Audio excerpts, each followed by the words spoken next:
kita, yaitu Ustaz Didik Mulia Rusmadi. Beliau seorang dai, ya. Beliau juga seorang dai dan juga seorang motivator dan juga penulis yang telah memiliki pengalaman dalam dunia pendidikan, pelatihan, pengembangan sumber daya manusia baik untuk tingkat lokal maupun tingkat nasional. Program-program beliau diambil dari buku-buku hasil analisis beliau terhadap kondisi sosial manusia, khususnya yang berhubungan dengan keluarga, anak, masyarakat maupun tentang Islam.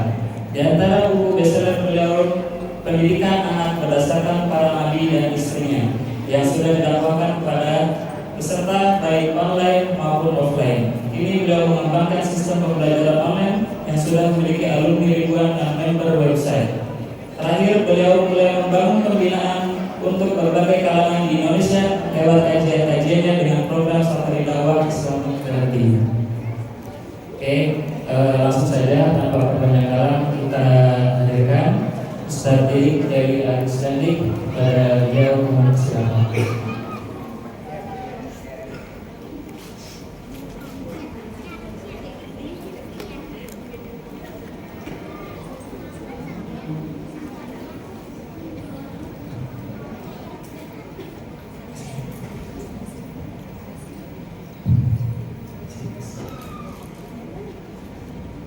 Bismillahirrahmanirrahim. Assalamualaikum warahmatullahi wabarakatuh. Waalaikumsalam warahmatullahi wabarakatuh. Alhamdulillah, yang jawab salam mudah-mudahan menjadi ahli surga. Amin. Yang bilang amin mudah-mudahan anak keturunannya soleh-solehah. Kalau amin yang kompak mudah-mudahan rezekinya berlimpah berkah. Aminnya yang paling kencang mudah-mudahan bisa pergi ke Mekah Madinah. Aminnya yang paling kencang mudah-mudahan lunas hutang-hutangnya. Amin ya Allah. Yang paling kencing yang paling kenceng kayaknya yang paling banyak hutang gitu. Kalau tadi pantun saya doa aja ya. Alhamdulillah, wassalatu wassalamu ala Rasulillah. Auzubillahi minasyaitonirrajim. Bismillahirrahmanirrahim. Laqad kana lakum fi Rasulillahi uswatun hasanah.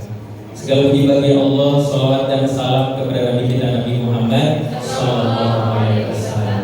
Yang saya hormati, yang Allah muliakan CEO dari bagaimana SDIT Cordova, yaitu Pak Haji Sugito MPD, dan juga Direktur dari SDIT Cordova Pak Ustadz Badrul Tamam MPD, dan juga Kepala Sekolah dari SDIT Cordova 2 ada Pak Sugri, Masya Allah, dan juga tadi Ibunda dan juga ayahanda bunda semua yang tidak bisa disebutkan satu persatu, dan juga saya mau izin berdiri dulu ya. Nanti kita ngobrol di situ. Mudah-mudahan semuanya dilindungi oleh Allah Subhanahu wa taala. Amin ya rabbal alamin.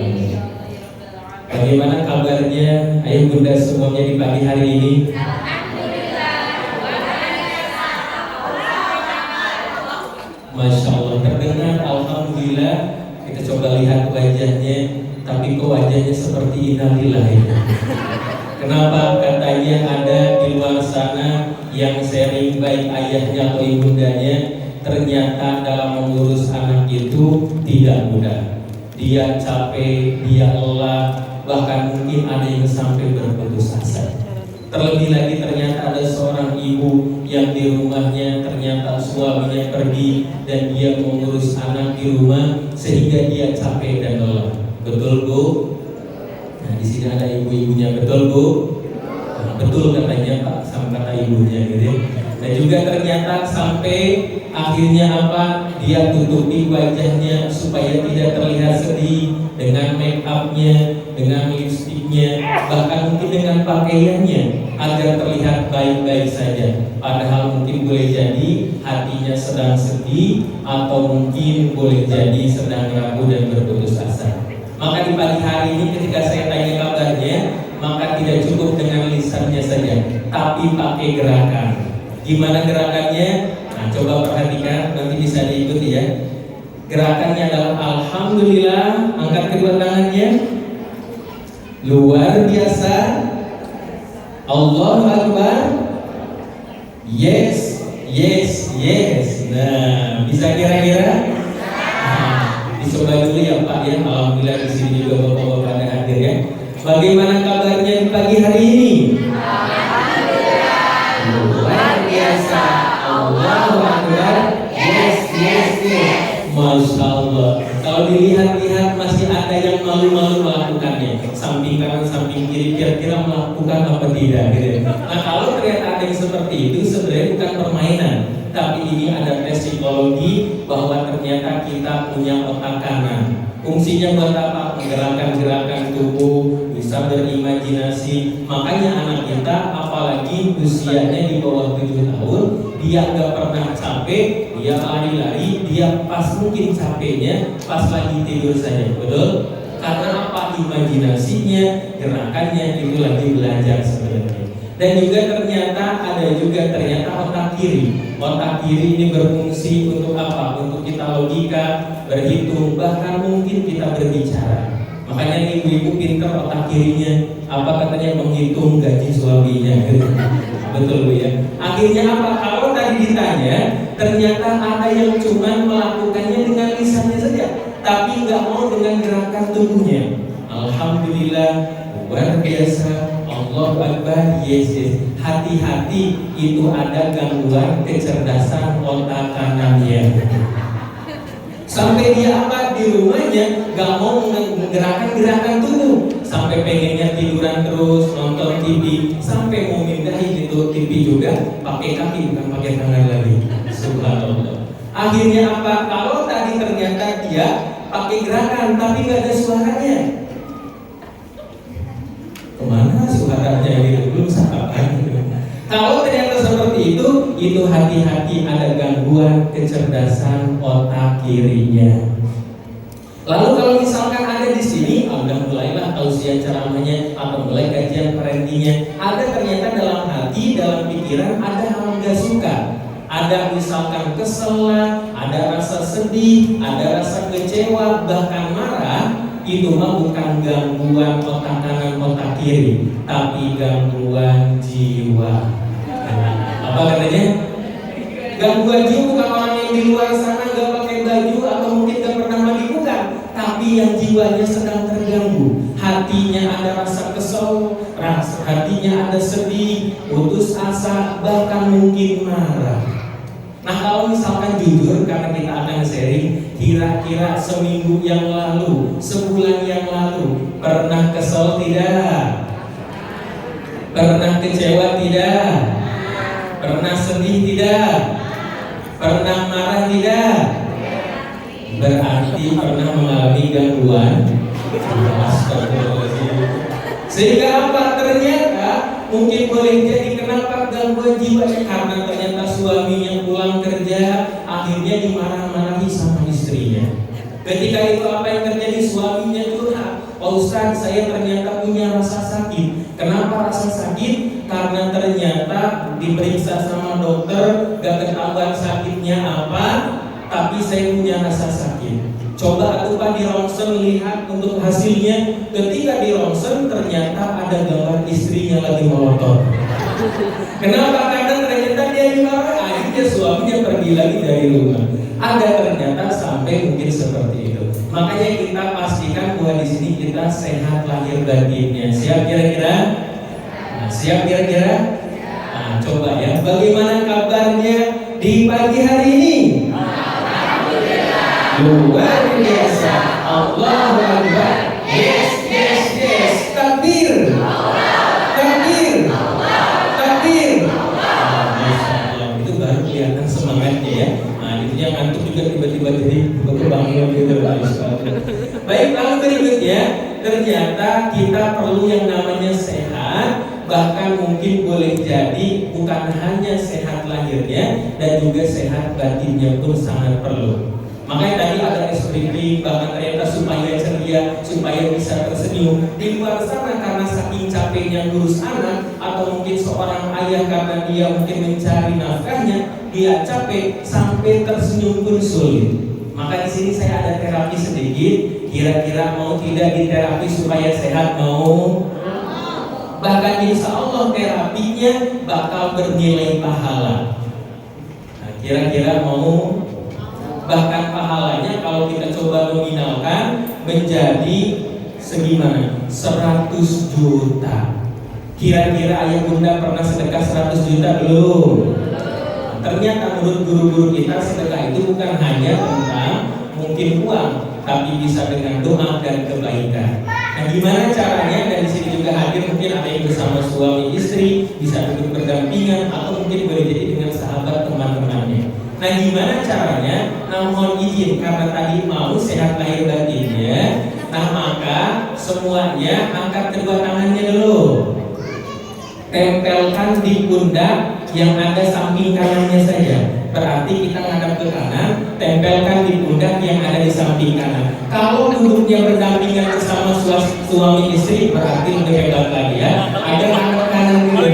Oh, nggak ada di sini nggak apa-apa ya. Nanti bisa dengan samping kanan kirinya ya. Nah, boleh dulu ya bunda ya, boleh ya. Insya Allah bakal sehat dan bakal insya Allah menjadi pahala. Nah, seperti ini bunda yang di depan, boleh bapak-bapak yang di belakang juga ibu ya. Angkat kedua tangannya dulu, tempelkan di pundak yang ada di depannya. Nah, tempelkan. Gimana caranya? Sekarang pijit dulu pundaknya. Nah, masya Allah ya. Dipijit sambil kenalan ya. Kalau baru kenal boleh kenalan tuh, masya Allah ya. Dipijit pundaknya gitu. Kalau suami istri, aduh pak, di rumah belum pernah dipijit. Alhamdulillah datang ke sini dipijit ya. Karena ibu telat, ibu tuh capek, apalagi mikirin hutang, suami mikirin pekerjaan, maka hari ini dipijit. Alhamdulillah. Kalau suami istri lebih besar, apalagi itu pahalanya 100 juta. Boleh request kalau kurang kencengin aja ya. Tapi kayaknya gajinya 100 juta. Sambil didoakan ya Allah, jadikan orang yang kupijit sehat lahir batinnya, amin. Anak keturunannya soleh solehah, dijauhkan dari segala penyakitnya. Sekarang di dalam kepala manusia banyak titik syaratnya, pijit kepalanya bu, yang ada di depannya, gak apa-apa, gak bakal marah, boleh request gitu ya. Nah, masya Allah, silakan dijadiin dulu ya. Masya Allah. Sekarang pindah ke punggungnya, kasih hujan batu ke atas, ke bawah, lebih cepat, diusap-usap, sabar ya, sabar. Kasih kejutan di pinggangnya. Wow, alhamdulillah. Itu kalau dikasih kejutan gak ada reaksi, hati-hati, mulai ada gangguan biologis kan ya. Jadi kalau bapak masih itu berarti masih normal ya. Masya Allah. Nah, orang Islam kalau kita berbuat baik minimal kasih kebaikan yang sama. Ada balik kanan, ada balik sana. Nah, sekarang angkat kedua tangannya, pijit orang yang ada di depannya. Nah, masya Allah, itu capek ya. Mungkin mulai dari subuh sampai pagi ya. Bagaimana itu masya Allah. Kalau ketemu ternyata ini siapa sahabat sambil pijit aja ya. Sambil kita balas kebaikannya ya Allah. Jadi orang yang kupijit sehat lahir batinnya, anak keturunannya soleh solehah, dijauhkan dari segala penyakitnya. Sekarang kita balas juga kepalanya, pijit kepalanya. Nah, masya Allah. Kalau uang enak bisa request. Kalau pijitannya enak nanti ulang minta aja di WhatsApp aja. Pijit lagi dong gitu kan. Masya Allah. Kasih bonus keningnya kening. Nah, kelopak matanya kelopak mata, hidungnya hidung, dagunya dagu. Kasih hujan batu di punggungnya, hujan batu. Ke atas, ke bawah, lebih cepat, diusap-usap. Sabar ya, sabar. Kasih kejutan di pinggangnya. Nah, alhamdulillah. Salaman dulu depan belakangnya sampai terima kasih yang udah dipijit. Makasih yang didoakan. Masya Allah. Alhamdulillah. Masya Allah. Minimal kalau yang nonton gitu jangan alhamdulillah ya. Bisa dilihat atau bisa tersenyum. Mari kita awali kembali dengan bacaan basmalah. Bismillahirrahmanirrahim. Baik ayah bunda yang dirahmati Allah Subhanahu wa Ta'ala, ternyata dalam mendidik anak itu pengen anaknya soleh dan solehah tidak semudah untuk membalikan telapak tangan, tapi ada proses dan perjuangannya. bagaimana prosesnya, bagaimana lelahnya, mungkin sudah banyak dilewati oleh ayah dan bunda. Maka di sini saya akan sampaikan ada beberapa. Yang pertama, hari ini kita pengen mendidiknya dengan ihsan. Jadi kita tuh pengen anak ini menjadi langsung soleh, bahkan ternyata anak ini langsung nurut kepada kita. Gimana ternyata di luar sana ada orang tua pengen anaknya langsung nurut, maka ternyata dia didiknya dengan marah. Dengan apa katanya? Kenapa? Ketika itu dia panggil anaknya, lihat Pak Ustadz, anak saya ketika udah dimarahin, dia langsung mau untuk sholat. Dimarahin itu habis-habisan, bahkan ada yang sampai dipukul ketika itu.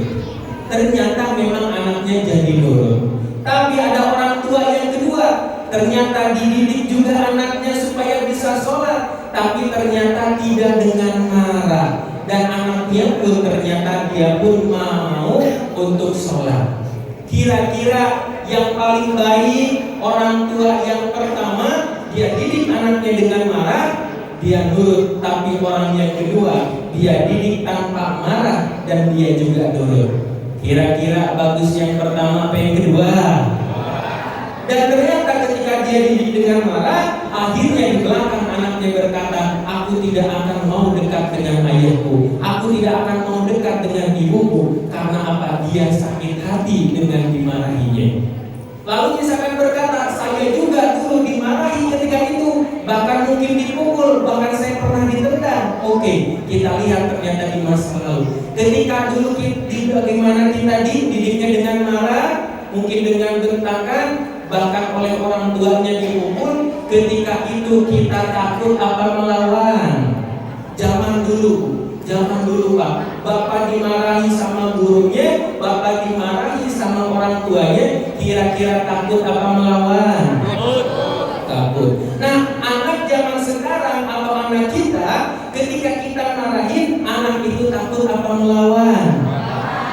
Ternyata berbeda, dia malah jadi melawan. Bagaimana caranya supaya kita bisa pengen bahkan ternyata tanpa marah, dan itu anaknya bisa nurut? Kalau kita jujur-jujur dulu, kira-kira selama ini kita sudah menjadi ayah atau misalkan menjadi ibu yang baik atau tidak?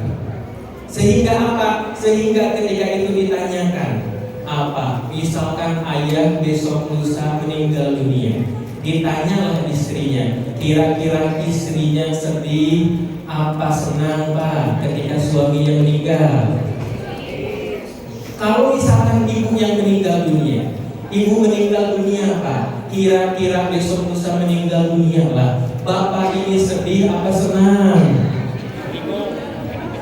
Sedih apa senang? Di luar sana ada yang berkata senang. Kenapa? Karena bahkan ternyata istrinya belum meninggal dunia, dia udah didoakan supaya meninggal dunia. Kenapa? Dia pengen nikah lagi.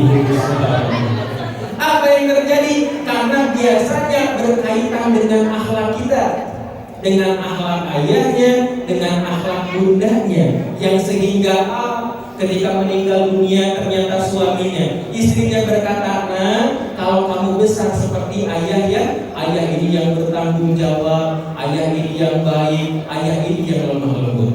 Atau ternyata sebaliknya, istrinya meninggal dunia, akhirnya suaminya berkata, nah kalau kamu nanti besar seperti ibu ya, ibu ini yang baik, ibu ini yang soleha, ibu ini yang pandai memuliakan suaminya. Nah kalau besok kita meninggal dunia, bisakah ternyata orang terdekat kita mungkin mengatakan bahwa aku pengen seperti ayah, aku pengen seperti ibu?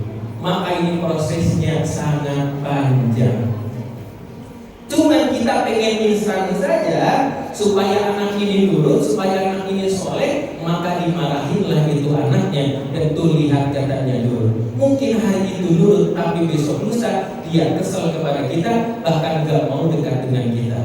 Lalu pertanyaannya, bagaimana Ustaz? Karena saya memang dilahirkan misalkan dari latar belakang yang pemarah, bahkan saya pernah kena pukul, bahkan mungkin saya diusir. Nah, saya di sini menulis tentang mendidik tanpa marah. Kita coba lihat, ada tingkatan 4 kategori tentang bagaimana sifat manusia, baik manajemen emosinya. Maka yang pertama, ada orang ini ternyata orangnya sabar. Orangnya sabar, kalau dipancing emosi, bahkan ternyata mungkin boleh jadi dikhianatin, dia bersabar. Orang yang di sampingnya justru dia kesel, balas kenapa nggak dibalas, tapi dia tetap bersabar. Kira-kira ada orangnya seperti itu? Ada yang seperti itu? Ada. Tapi kayaknya itu bukan Bunda ya. Mana orangnya gitu ya, Masya Allah. Atau yang kedua, orangnya ternyata dia cepat marah dan dia juga cepat reda. Dia marah lagi, dia cepat reda lagi. Dia orang yang baik, cuma mungkin boleh jadi karena sering terpancing aja emosinya. Mungkin kata suaminya, nah lihat ibumu itu di dapur masih marah tidak? Sejak 2 jam udah biasa lagi. Alhamdulillah, ayo kita jalan-jalan. Karena lihat ibumu itu di kamar masih marah tidak? Ternyata sejak 2 jam sudah nggak marah lagi. Alhamdulillah bisa jalan-jalan lagi. Nah lihat ibumu masih marah tidak? Kalau masih marah nih kasih uang 50 juta supaya belanja saja. Masih marah tidak Bu? Bapaknya yang capek masa setiap marah harus dikasih uang. Akhirnya apa? Akhirnya ternyata dia capek. Karena apa? Mungkin dia menyesal. Kenapa ya aku bentak anakku? Kenapa ya aku marah kepada pasanganku? Kenapa ya aku mungkin menjadi menyakiti tetangga atau teman-temanku? Maka ketika itu inilah yang tadi mungkin kita berproses. Kira-kira kalau marah itu menyesal tidak? Kalau marah menyesal tidak? Kalau marah kira-kira mungkin boleh jadi capek tidak? Tapi diulangi. Ketika marah capek tidak? Tapi diulangi. Berarti mengalami gangguan.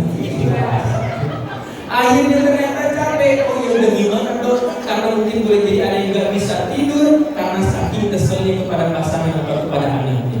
Sampai ternyata apa yang terjadi? Ada orang yang ketiga. Orang yang ketiga ini terlihat baik-baik saja, terlihat kalem, tapi ternyata sekalinya dia marah, dibakar itu rumahnya. Diambil bensin, dibakar rumahnya, sampai apa? Ternyata dia keluar dari rumah, dia hancurkan dirinya dan marah kepada suaminya, dan dia gak pernah memaafkannya lagi. Ada kira-kira orang seperti itu? Ada? Sampai apa berkata, Pak, dulu tuh aku udah sakit hati sama Bapak sekali, 2 kali, sampai 3 kali, mungkin aku maafkan. Ini berulang kali, akhirnya dia keluar dari rumah dan tidak pernah memaafkannya lagi. Dan ada yang keempat, yang terakhir paling jelek, udah cepat marah dan ternyata sulit reda. Dan ini karena apa? Karena kita pengen segera instan supaya apa? Anak kita mendengar, supaya anak kita nurut. Gara-gara itu saja. Ya padahal ternyata prosesnya sangat panjang.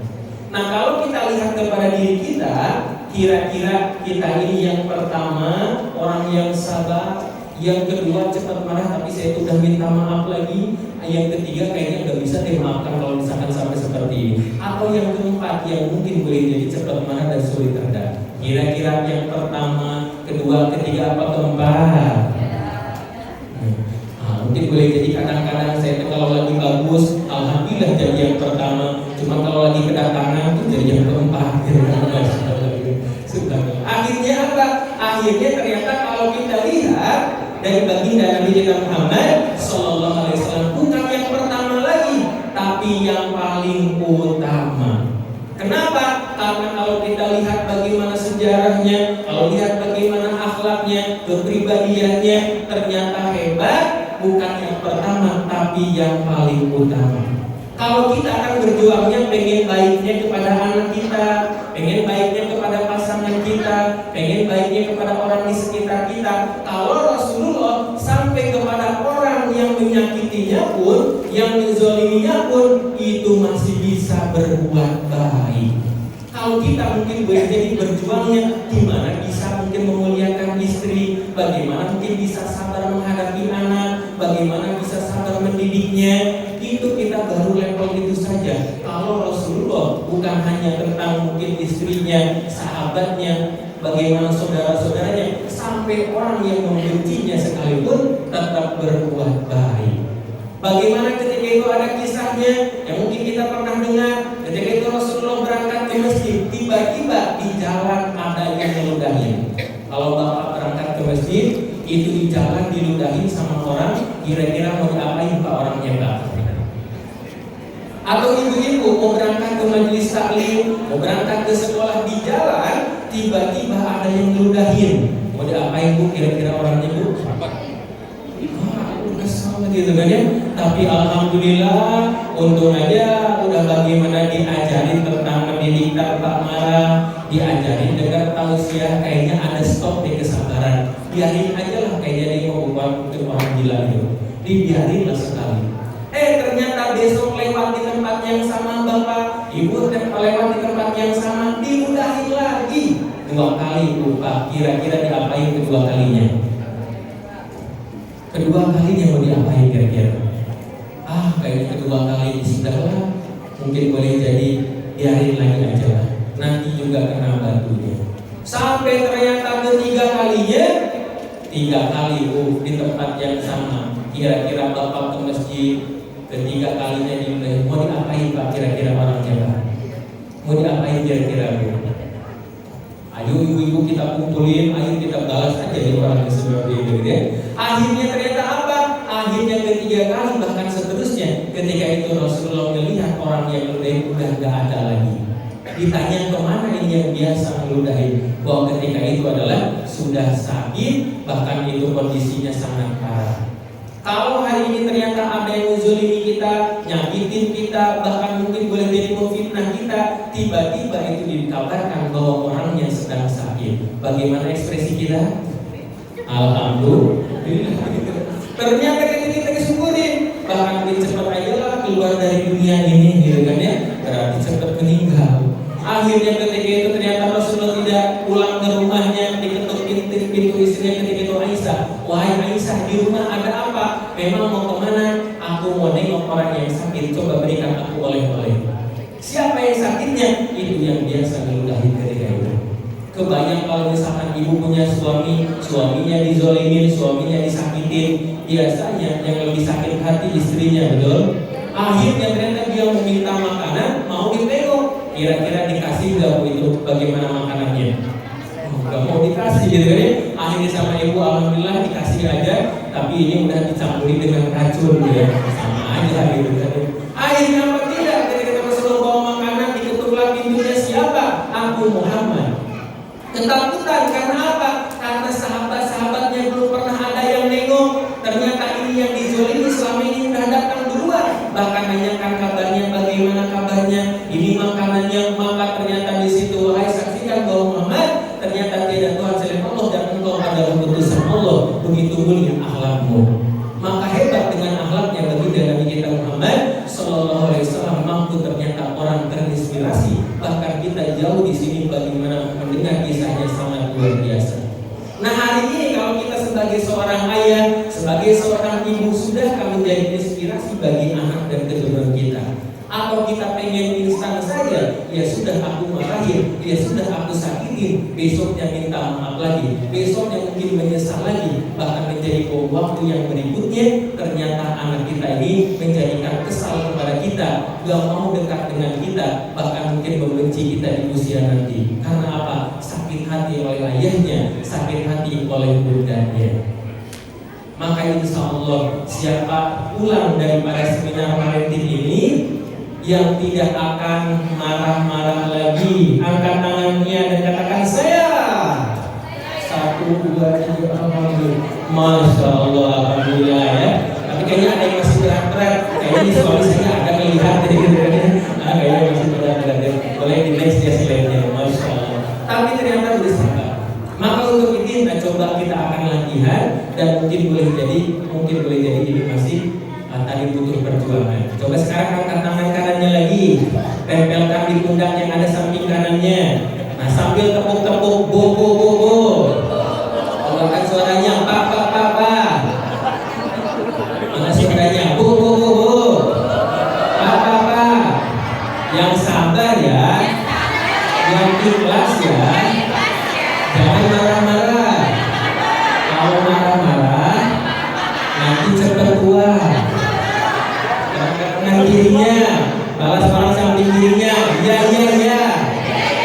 Insya Allah. Lebih sabar lagi. Lebih ikhlas lagi. Ibu juga, bapak juga. Jangan marah-marah. Kalau marah-marah nanti cepat tua. Udah diingetin sama samping kirinya ya, Masya Allah. Nah cuma gimana karena pas pulang ternyata jadi apa namanya itu, ternyata terpancing emosi. Maka sebenarnya ada siklusnya. Nanti kita lihat di depan, boleh di next saja. Ternyata ada siklusnya yang mungkin boleh jadi sebenarnya. Nah next satu lagi. Nah awalnya ternyata berbicara lembut, alhamdulillah baik gitu pak dipanggil. Ternyata bapak itu karena lagi main HP, ternyata gak ngedenger. Tiba-tiba dinaikkanlah suara sama ibu pak, sampai ternyata gak kedengar pak. Ternyata yang ketiga baru kedengar. Apa sih mah ternyata marah-marah, padahal ibunya sudah manggil beberapa kali, cuman yang kedengar yang ketiga kali. Jadi dianggap marah. Akhirnya ternyata siklusnya berulang kali. Akhirnya capek juga katanya, aku gak bakal marah-marah lagi. Tapi pas pulang ke rumah capek lagi marahin anak, capek lagi mungkin dengan pasangannya. Akhirnya alhamdulillah Pak Ustaz, saya memang punya anak tuh soleh, baik, menjadi penyenang hati. Tapi suami saya kayak Fir'aun tadi. Alhamdulillah, enggak, suami saya soleh banget, bertanggung jawab. Pokoknya luar biasa sekali. Cuma mertua saya minta ampun tadi, diomongin lah mertuanya. Alhamdulillah mertua saya juga baik. Cuma tetangga saya, gitu kan? Alhamdulillah tetangga saya juga baik. Cuma saya dipuji dengan kesehatan. Ternyata banyak pujian dan rintangannya. Sampai mungkin boleh jadi ada yang bagaimana mendidik anak, atau mungkin boleh jadi perjuangannya itu sangat sakit sehingga gak terlepas. Kayaknya aku mungkin pernah pukul anak, kayaknya mungkin pernah itu cubit anaknya, atau mungkin pernah disimpan di kamar mandi karena kemarahannya. Besok lusa ketika anak itu terjadi, dia baru menyesal atau mungkin boleh jadi teringat sampai di masa yang akan datang. Maka di sini sangat penting yang namanya sabar. Ada satu lagi next. Maka gimana caranya? Caranya adalah kendalikan situasinya, bukan bagaimana mungkin dengan marahnya. Karena mungkin menyesal, karena kita pengen instan, ternyata nggak bisa. Akhirnya ketika itu apa yang terjadi? Ketika itu ada yang kisahnya Pak di sini mah alhamdulillah terlihat wajah-wajahnya dengan penuh senang, penuh dengan kebahagiaan. Di luar sana itu ada yang memiliki anak 5. Berapa katanya? Dia anaknya 5, suaminya kerja jauh, dia mengurus si istri itu dengan seorang diri tanpa pembantu.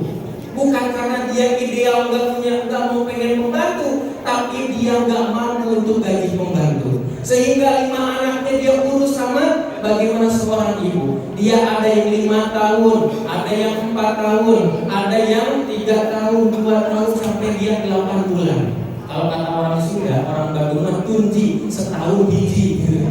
Jadi ketika dia lahir lagi, suaminya dia pergi, mungkin berjuang ketika itu. Lalu gimana ceritanya? Ceritanya ini yang 5 tahun sama yang 4 tahun lagi berantem. Dia lagi tonjok-tonjokan, bahkan ada yang berdarah. Gimana perasaan seorang ibu? Lihat anak lagi berantem. Yang ketiga dia pengen jajan, sedangkan ini penjualnya sudah jauh, dia kejar-kejar pengen jajan dan dia pulang pengen minta uangnya. Dan yang keempat ternyata yang baru 2 tahun itu pengen buang air besar, sedangkan dia belum bisa untuk bagaimana buang air besar, belum ditemani oleh ibunya. Sampai ternyata yang kecil yang 8 bulan nangis karena pengen tidur karena dia nggak nyaman. Kira-kira kalau di posisi bunda itu anak 5-5-nya lagi bermasalah, apa yang akan terjadi? Stres sebenarnya. Kalau makanya Pak, ada di luar sana seorang ibu ternyata yang stres, yang capek, bahkan ada yang seorang ibu dia bagaimana gantung diri, nauzubillah ini. Dia berputus asa, gak ada imannya, sedangkan situasi yang mungkin boleh jadi tidak diinginkan. Dia gak punya iman, dia gak belajar, dan ini kenyataan anaknya sungguh melelahkan. Akhirnya anaknya diracun karena dianggap menjadikan mungkin menjadi sumber masalah. Padahal ketika itu harusnya kita mampu mengendalikan situasinya. Gimana kalau kita balik ceritanya? Gimana ceritanya kalau kita bisa mengendalikan situasi? Akhirnya anak yang 5 tahun sama yang 4 tahun lagi beranjak sholat. Alhamdulillah. Senang yang 5 tahun sama 4 tahun lagi belajar sholat. Ternyata yang 3 tahunnya itu lagi boleh jadi bagaimana belajar dengan adiknya yang keempatnya itu. Sampai ternyata anaknya yang terakhir itu juga tidur dengan pulas. Akhirnya dia senang karena anaknya soleh dan soleha. Nah kita karena terpancing karena di luar kendali kita. Nah akhirnya menyesal lagi, capek lagi dan seterusnya.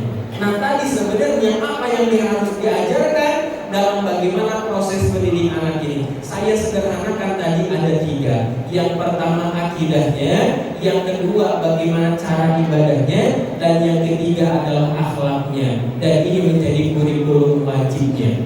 Bagaimana dia mengenal Allah, bagaimana ternyata hanya meminta kepada Allah, berarti akidahnya bagus. Akhirnya yang kedua diajarkan cara ibadahnya, dia bisa wudu, dia bisa baca Quran, dia bisa sholat. Alhamdulillah senangnya kita sebagai orang tua. Dan yang ketiga bagaimana mengajarkan akhlaknya, sopan santunnya, bahkan mungkin lemah lembutnya. Dan ini yang menjadi kewajiban bagi kita. Terlebih lagi mungkin ada kurikulum tambahannya. Akhirnya anak itu tahu bahwa ternyata dia hanya meminta kepada Allah, tapi ternyata dia belum bisa ibadah. Maka menjadi PR bagi kita. Kita cek lagi apakah anak kita sudah bisa ibadah apa belum. Sampai di luar sana ternyata anak ini belum bisa ibadah padahal sudah gede. Tiba-tiba anaknya dia sholat. Ketika lagi sholat mohon maaf ternyata dia buang angin, dia kentut. Kata ibunya, nah kamu ini batal karena kamu buang angin atau kentut. Kata anaknya, tidak bu, kenapa tidak batal? Karena saya tadi tidak wudu katanya. Astagfirullahaladzim, kamu belajar dari mana gitu kan? Ternyata dia nggak tahu belajar bahwa itu batal. Dan saya pun nggak wudu, jadi nggak batal. Ternyata ini ibadahnya dia nggak benar, sholat ternyata nggak pakai wudu gitu kan? Alhamdulillah anak saya mah tauhidnya bagus, minta rezeki hanya kepada Allah, sholatnya juga bagus, tapi ini akhlaknya masih mengoreksinya. Anaknya masih suka marah, masih suka melawan, atau mungkin boleh jadi tidak sopan. Maka ternyata diperbaiki lagi, akhirnya menjadi akhlak yang baik. Dan itu yang kita harapkan semakin baik, bahkan semakin bahagia. Maka yang pertama tadi kita ambil bahwa ternyata kita pengen instan karena kita mendidiknya dengan marah. Itu sekilas tentang bagaimana mendidik tanpa marah. Baik, yang kedua berikutnya adalah kenapa kita pengen instan. Bahkan pendidikannya bukan dengan sekolah lah, bahkan dianggap sekolah itu nggak boleh jadi nggak berguna lah. Ini ternyata karena pendidikan instannya saya tulis dengan gadget. Apa katanya? Yaitu HP. Nah nanti bisa di next slide-nya. Itu HP. Karena ternyata apa? Karena kita ini semuanya punya HP. Bahkan anak-anaknya pun karena dianggap udahlah dikasih HP. Lalu ada yang nanya, memang Pak Ustadz gak main HP? Sama main. Cuma kadang-kadang di sini ada yang menjadi kecanduan, bahkan ada yang menjadi sumber masalah, atau mungkin boleh jadi di sana banyak mungkin kemaksiatan, bahkan anak kita belajar dari mana. Padahal ternyata sekolahnya bagus, di rumah sudah diajarkan, ini datang dari mana? Ternyata datang dari HP. Dan itu besok mungkin belum tahu, itu siang dia udah tahu. Begitu instan, begitu cepat. Maka yang pertama bisa merusak mental. Merusak apa katanya? Kita coba lihat dulu. Ketika ternyata HP dibuka, ini namanya ada hormon dopamin, yaitu hormon kebahagiaan. Jadi ketika dibuka, alhamdulillah jadi bahagia, jadi senang main HP. Bahkan ketika itu karena saya ini sibuk, karena saya mungkin punya warung atau berdagang, akhirnya anak sendirian, ya sudah aku kasih HP saja biar dia diam. Ternyata anak ini marah, anak ini tantrum, dikasih lagi HP. Itu ngajarin kepada anak, nah kalau kamu kesepian, jangan khawatir ya, karena ada HP. Nah kalau kamu marah, jangan khawatir ya, karena ada HP. Akhirnya anak diam dengan HP, dan ternyata hilanglah sosok ayahnya, hilanglah sosok ibunya, yang paling dekat adalah HP-nya. Kita nggak sadar, tiba-tiba anak suka melawan, tiba-tiba anak berkata yang kotor, bahkan nggak mau belajar, apalagi sholat. Kita kesal, diambillah HP-nya, ternyata dia marah, bahkan ada yang kabur dari rumah. Kenapa? Karena ternyata perannya sudah HP dalam bagaimana anak kita.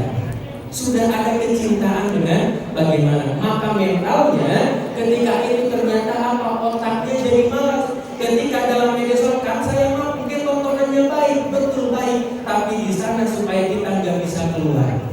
Apa yang terjadi ketika misalkan ada yang TikTok, mungkin Instagram, video-video pendek, di situ terlihatnya bahagia. Oh, kayaknya kesusahan orang itu nggak ada. Ternyata dilihatnya, Pak, saya pengen seperti ini ya, Bu, saya pengen seperti ini, seperti ada yang di HP. Padahal kenyataannya nggak seperti itu. Sehingga mental anak pengen cepat, pengen instan saja. Bahkan ketika disuruh, mungkin boleh jadi mandiri, nah coba bereskan rumah, merasa tersiksa, bahkan merasa mungkin boleh jadi paling hina. Karena apa? Disuruh bereskan rumah. Kenapa? Mentalnya gak ada. Mentalnya gak ada karena main HP. Bahkan ternyata dalam penelitian, orang per 5 menit sekali hari ini, apalagi di Indonesia bisa 3 menit sekali, itu HP-nya dibuka. Padahal apa? Gak ada yang telepon, gak ada yang WA. Tiba-tiba dia bisa sama bapak jalan ternyata ke pasar sama bapaknya. Tiba-tiba berhenti. Kenapa Pak berhenti? Tunggu, sepertinya ada yang telepon. Gak ada Pak, astagfirullah, jalan-jalan lagi, dia jalan lagi. Tiba-tiba ibunya di rumah, nah ambilkan HP ibu di kamar, seperti ada yang telepon. Diambil, gak ada juga yang telepon. Ternyata sudah bergantung kepada HP yang ternyata mentalnya udah mulai kebangun di sana. Tapi insya Allah bahkan ternyata ada penelitian kecanduannya bukan hanya ke anaknya, bahkan kepada orang tuanya. Apa yang terjadi? Ibunya lagi main HP, tiba-tiba kata anaknya, "Mah, itu bagaimana masakannya gosong?" Ya, ternyata dia lupa masakannya gosong. Atau ternyata suaminya, "Ustaz, kenapa ya istri saya kalau malam-malam jam 10 atau pernah jam 1 itu di dalam selimutnya suka ada cahaya," katanya. Cahaya apa? Coba aja aku Pak, dibuka selimutnya, dibuka sama bapak, ternyata ibunya lagi main HP. Lagi ngapain katanya, Bu? Tunggu, lain-lain Shopee, dia lagi belanja dulu katanya. Malam-malam dia sampai nungguin belanja, suka. Ternyata dia bangun bukan sholat tahajud, bukan doa, bukan baca Quran, malah mungkin dia ternyata mentalnya yang ada di media sosial, dia ambil pengen instan, kayaknya gak mau deh seperti apa belajar itu, apa sih pentingnya, kayaknya gak mau deh seperti itu, tapi saya pengen ini seperti ini. Padahal kenyataannya tidak seperti itu. Tapi insya Allah kalau di sini lihat dari wajah-wajahnya dengan penuh cahaya, alhamdulillah. Karena sebenarnya ada lampu. Udah biarin. Tapi memang benar. Sampai apa? Kalau misalkan kita bandingkan, bahkan kita pengen anak sekolah ke sekolah yang bagus, kira-kira kita sering buka HP apa buka Quran? Jujur, kira-kira sering buka Quran apa buka HP? Alhamdulillah katanya di HP-nya ada Al-Qur'an. Alhamdulillah. Akhirnya apa? Karena ternyata gimana dong kalau misalkan tipsnya saya mah pengen kecanduannya bukan oleh HP, kecanduannya pengen baca Quran misalkan. Hebat. Saya mah kecanduannya pengen sholawat, kecanduannya pengen belajar. Sebenarnya kalau teori sederhananya sangat gampang. Kalau tadi hormon dopaminnya sudah tertanam ke HP, maka sekarang kita pindahkan hormon dopaminnya bukan ke HP, tapi ke Al-Quran. Gimana caranya? Al-Qurannya sering dibuka, Al-Qurannya sering dibaca, sering berinteraksi dengan Al-Quran, maka besok lusa dan seterusnya kecintaannya akan muncul. Setuju? Kalau saya bilang setuju, jawab sepakat. Setuju? Sepakat? Setuju? Sepakat? Setuju? Setuju? Setuju? Sepakat? Setuju? Sepakat? Setuju? Setuju? Sepakat? Setuju? Sepakat? Setuju? Tidak bisa jalan. Tapi ternyata alhamdulillah, oh ya udahlah, Pengen karena saya tuh karena apa? Mungkin usia atau mungkin dapat nasihat, dapat tausiah, pengen menjadi ahli Quran, bahkan pengen anak-anak kita ini menjadi penghafal Quran. Mungkin saya belum bisa menjadi penghafal Quran, tapi pengen di antara anak-anak ini bisa lebih baik, bahkan bisa menjadi penghafal Quran. Siapa di sini yang pengen anaknya atau keturunannya menjadi ahli Al-Quran? Angkat tangan katakan saya. Siapa di sini pengen anak keturunannya yang soleh soleha? Angkat tangan dan katakan saya. Amin ya Allah ya Rabbal. Akhirnya dipaksain, ya udahlah, aku pengen menjadi ayah yang teladan, ibu yang teladan. Bukan hanya bulan Ramadan baca Qurannya, dipaksain baca Al-Quran. Bismillahirrahmanirrahim. Alif Lam Mim. Shadaqallahul Adzim. Beres deh cuman Alif Lam Mim. Kayaknya udah ngantuk deh, atau lihat HP dulu ya. Disimpan itu ternyata baru Alif Lam Mim. Tiba-tiba keinget lagi kalau ternyata Al-Quran ini menjadi penerang, Al-Quran ini menjadi syafaat, dipaksain dibaca lagi. Dzalikal kitabu la raiba fihi hudan lil muttaqin. Gak kerasa ternyata dibaca satu lembar, gak kerasa dibaca satu halaman, gak kerasa dibaca bahkan sampai satu juz. Alhamdulillah satu juz beres, bahkan gak kerasa sejam 2 jam. Besoknya lagi dibaca lagi satu juz, besoknya dibaca lagi. Bereslah itu 1 bulan, misalkan bulan Ramadan. Tiba-tiba besoknya udah baca Quran, itu udah mulai ada yang hilang. Kemarin saya baca Quran bahkan sampai sebulan, hari ini gak baca Al-Quran, ternyata ada yang hilang. Akhirnya dibaca lagi Al-Quran. Kalau ternyata sudah dibaca, bahkan sudah merasa ada yang hilang saat tidak dibaca, berarti sudah timbul kecintaannya. Alhamdulillah.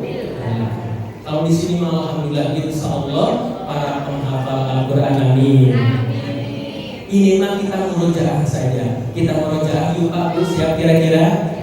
Karena ini mah ternyata ibunda ayah-ayahnya yang insyaallah jadi teladan, bahkan menjadi penghafal Quran, kita murojaah. Jadi saya coba baca 1 ayat, nanti ayah bunda dilanjutkan. Siap kira-kira? Siap kira-kira? Masya Allah. Coba ya konsentrasi. Bismillahirrahmanirrahim. Qul huwallahu ahad.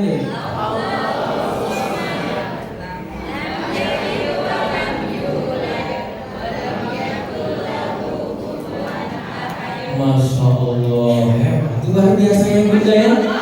Oh hebat, luar biasa. Ada yang sampai lihat atas, ada yang sampai ke sana kemari. Itu hafalannya sepertinya di luar kepala. Masya Allah. Kira-kira kenapa Bu bisa melanjutkan Bu? Padahal saya baca 1 ayat, itu masih bisa melanjutkan. Kenapa kira-kira? Oh, terbiasa, Masya Allah. Kenapa lagi? Surat Al-Dalam. Apa lagi? Surat itu aja punya. Ya suratnya di akhir, Masya Allah ya. Tapi di sini saya masih yakin dengan wajahnya yang cerah, wajahnya yang bahagia. Kalaupun di pertengahan agak panjang, masih bisa dilanjutkan. Siap kira-kira bisa? Bisa kira-kira? Masya Allah. Keluarkan suaranya ya. Kita coba ke tengah agak panjang. Bismillahirrahmanirrahim. Yasin.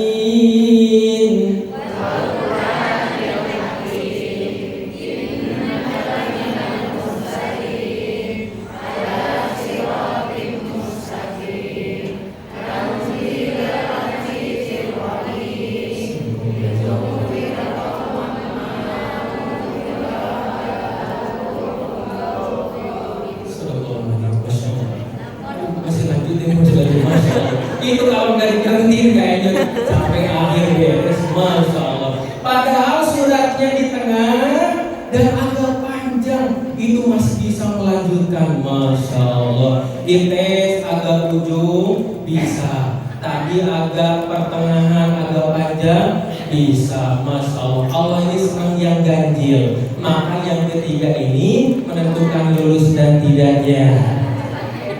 Coba dulu ya. Tadi di akhir, di tengah, agak awal sekarang. Bismillahirrahmanirrahim. Walillahil masyriq wal maghrib, bainama tuwallu fasamma wajhullah. Innallaha wasi'un alim. Wa qalu takhadallahu waladan subhanahu bal lahu ma fis samawati wal ardh kullu lahu qanitun. Badi'us samawati wal ardh wa idza qada amran fa innama yaqulu lahu kun fayakun. Masya Allah, gitu ada yang nyambung, pas subhanallah dia di malam untuk bersedia untuk jamun, gue payakun malah kesulitan sih. Aduh kirain tadi sekali dua kali Masya Allah. Tapi artinya apa? Ternyata itu bukan proses yang sebentar. Oh iya ya, Al-Ikhlas saya bisa hafal, padahal belum ngapalin. Nah, jadi imam aja bapak, Allahu Akbar. Ini surat andalan pasti bapak Al-Ikhlas. Allahu Akbar. Gak apa-apa, apresiasi aja dulu. Bahkan lebih lagi itu bapaknya belajar lagi. Alhamdulillah kemarin ini sekarang pengen baca Quran lah. Kemarin kan Al-Ikhlas, sekarang pengen baca surat yang lain. Dia baca surat Al-Kafirun. Itu Al-Kafirun gak ada ujungnya. Itu saja. Kalau kamu di luar mau lihat gitu ya. Maka kita gak apa-apa Pak, kita ulang lagi aja Pak. Gak apa-apa, ganti surat aja Pak. Kalau belum hafal belum. Sampai ternyata bapaknya belajar lagi. Bukan hanya hafalan lulus Al-Kafirun. Dia baca nada-nadanya. Sampai ada ustaz ngajarin apa? Tua dapat menang jumpa gitu. Bismillahirrahmanirrahim. Tua dapat menang jumpa. Alhamdulillahirabbil alamin. Itu bapaknya ngapalin. Tua dapat menang jumpa supaya imamnya bagus. Bisa nada naik, bisa nada turun. Masya Allah. Ayo dikumpulkan anak istrinya. Sekarang bapak imamnya. Masya Allah. Allahu Akbar. Tua dapat menang jumpa. Bukannya Al-Fatihah malah ingatnya tua dapat menang jumpa. Malah ingat rumusnya sudah. Karena apa? Dia pengennya instan. Lupa pelajaran yang dulu. Ternyata belum tertanam dalam hati dan pikiran. Akhirnya Al-Ikhlas kenapa hafal? Yasin kenapa hafal? Karena katanya sering dibaca. Karena ternyata mungkin ada yang dibaca tiap hari, tiap minggu, bahkan tiap bulan kehafal gitu. Maka ternyata pengen anak kita akhlaknya baik, pengen amal tauhidnya baik, pengen ibadahnya baik, mungkin gak bisa instan kita lihatkan HP dan seterusnya, tapi mungkin ada teladan dari ayah dan bundanya. Yang akhirnya ternyata si anak itu apa yang mengatakan? Oh ternyata ingin pelajaran dari ayah. Dulu aku ingat ketika bagaimana mengajarkannya. Aku ingat ibu mengajarkan A, B, C, dan D. Akhirnya kalau ingin sekedar hafalan, karena sering diulang dibaca, tadi pun kita hafal. Maka ketika itu di daerah saya, kalau sore-sore ada yang jualan. Jualannya itu jualan tahu bulat. Dan ada lagunya. Tahu bulat digoreng dadakan 500-an sampai ada panjang pendeknya. Itu anak lagi nyanyi tahu bulat. Ditanya kenapa kamu nyanyi tahu bulat? Oh iya ya, kenapa ya? Karena ternyata masuk ke memori hati dan pikirannya. Ternyata tiap sore ada yang jualan tahu bulat. Keluarlah itu tahu bulat dalam hati dan pikirannya. Sebenarnya sederhana. Oh pengen anak saya kalau jatuh keluarnya subhanallah, jatuh astagfirullah atau Allahu Akbar. Ternyata seringkan aja dia mengucapkan subhanallah, alhamdulillah atau Allahu Akbar. Kalau anak kita keluarnya kata-kata yang aneh apa? Anjay, berarti dari mana kamu ini? Berarti dari HP-nya gitu. Atau dia dari itunya, berarti dia mendapatkan hal-hal yang seperti itu.